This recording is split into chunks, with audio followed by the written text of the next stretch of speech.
together. So next up in the step is after the neck has been glued on, they route this channel for the truss rod, and then they route these two channels that actually will eventually sit under the fingerboard.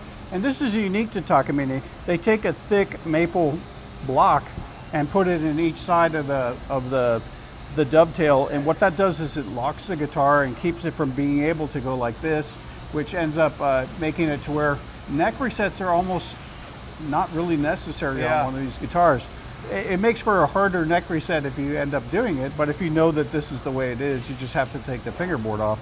But you know, ultimately the idea here is you don't have to do a neck reset because it makes it ultra rigid. And the other thing that that gives you is a really solid neck to body, you know, transfer of vibration. It ends up making for the fingerboard as being very solid and no dead spots all the way up because there's no flex. It's pretty rigid when it gets to this state. So to this process, is maple used because of its hardness and rigidity? Yeah. Maple's a very hard wood, so it doesn't flex much, and you know, especially being under the fingerboard and being clamped in there. Plus that you have the benefit of the truss rod. This just gives you more. But I mean, in certain applications, we'll use carbon graphite as well. It depends on what the guitar is and what kind of sound you're trying to get out of it. But mostly it's about never having a 14th fret hump or a 12th fret hump, depending, and never really needing a neck reset through the life of the guitar. Yeah. All right, Tom, we're at this point of the process. What is going on here? I see fretboard. So right now we have this robot, this yellow robot here is going to pick up one of these pieces of Indian rosewood and bring it in and set it down. And then the CNC machine, as you see, it's going to actually take this one out. But the CNC machine is going to cut the dots for the inlay, and then it's going to true up the sides of the fingerboard so it's perfectly straight and ready to go to the next area. And I imagine at the next point they'll probably have someone, I guess, checking the machine because I'm sure it's precise, but maybe just to make sure. Yeah, no, I mean, it will be ready, and these witness marks on the back of it, you know, these little holes, that's where the pins get set.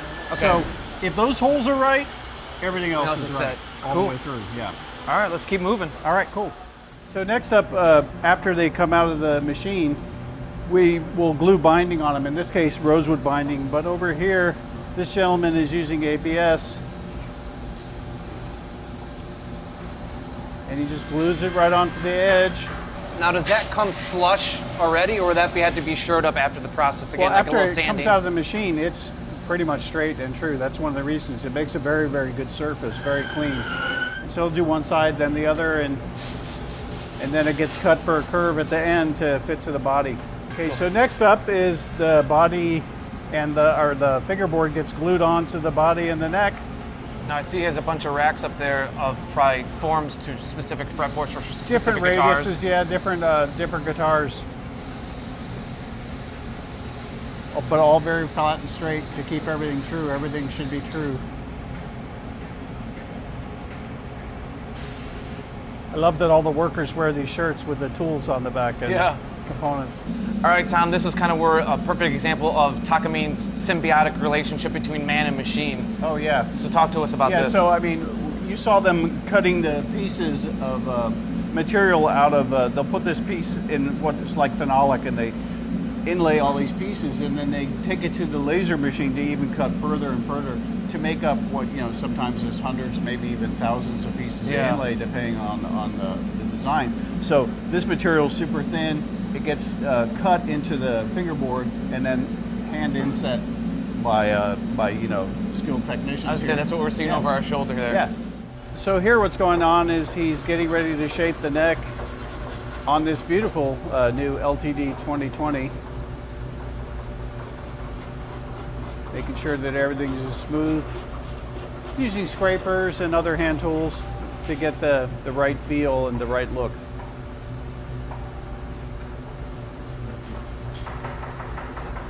Kids, don't try this at home. So even though this instrument starts its, the neck starts its life being CNC'd, it's still hand shaped further and scraped and made to, you know, a handcrafted perfection. Tom, obviously there are shapes that they're after and probably what they're supposed to go after, but is each guitar, how is it finalized where they feel like, okay, this one's done? Well, you saw him using a tool to gauge it there. There's a certain amount of weight and there's a certain amount of experience that comes, and a lot of his feel in the hand.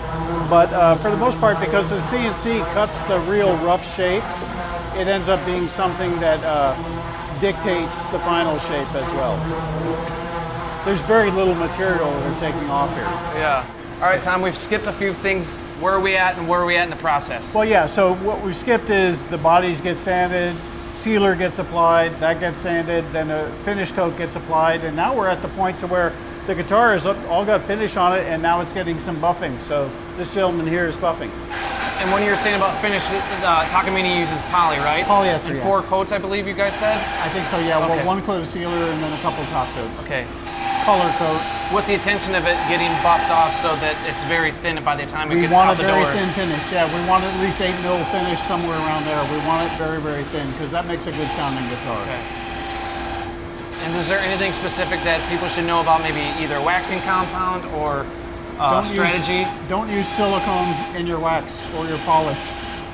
You know, I like Carnauba wax. To me, that's the best finish on a guitar. And why do you say that as someone has no experience except on cars?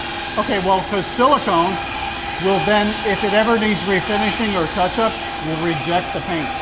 Ah. So if you use wax, you can sand it and have it accept paint still. Okay. So here at this station, this is kind of crazy. What they have is a bunch of lasers shooting down at the guitars, and it's measuring the distance at the bridge, at the body, at the neck joint, and at the nut area. And with these measurements, it then is going to take the machine and sand the perfect angle of the fingerboard to the, you know, to receive the bridge, and to make sure that the fingerboard is true to receive frets along with the right radius. And the way it does it, once it gets the calculations, you'll see that thing that says 1 there and 2 there. There are 2 different belt sanding belts that are going around, and it actually will go through and actually give different varying pressures as it goes through to compensate for whatever the laser sees and the difference in the wood, and make a perfectly sound fingerboard. What's the degree of accuracy or? Tens of thousands. Yeah, it's really, really insane. So where this is a key to the process is having a machine take over. Yeah, it is. It's having a machine do what it does best. You Yes. know, and then we'll see from there. It's back to handwork again. Cool. Okay, so next up is after the fretboard's been trued, we go to making frets. And we don't use an arbor press like some people do, and we don't use a normal hammer like some people do. We actually take a radius steel block that's true and a hammer and knock them in a very, very even fashion. So that way we control how much pressure is given at any given moment, and there's never too much pressure from somebody overusing an arbor press or somebody just whacking a hammer and having it being uneven on one side to compare it to the next. So yeah, if you have a bad day, you got a bad Yeah. guitar, or at least a bad fret job. So he first trues it up even a little bit further just to make sure it all is clean as possible. And you see all the frets are pre-cut and put in slots for whatever number fret they are. So, so there's no really waste as you go through. This is what's called a fret buck. And what it does is allows you to hammer at the end of the extension without caving in the top of the guitar. An important thing. Yeah, very important. So, I mean, this is something they designed many, many years ago. And, you know, it's available commercially too now.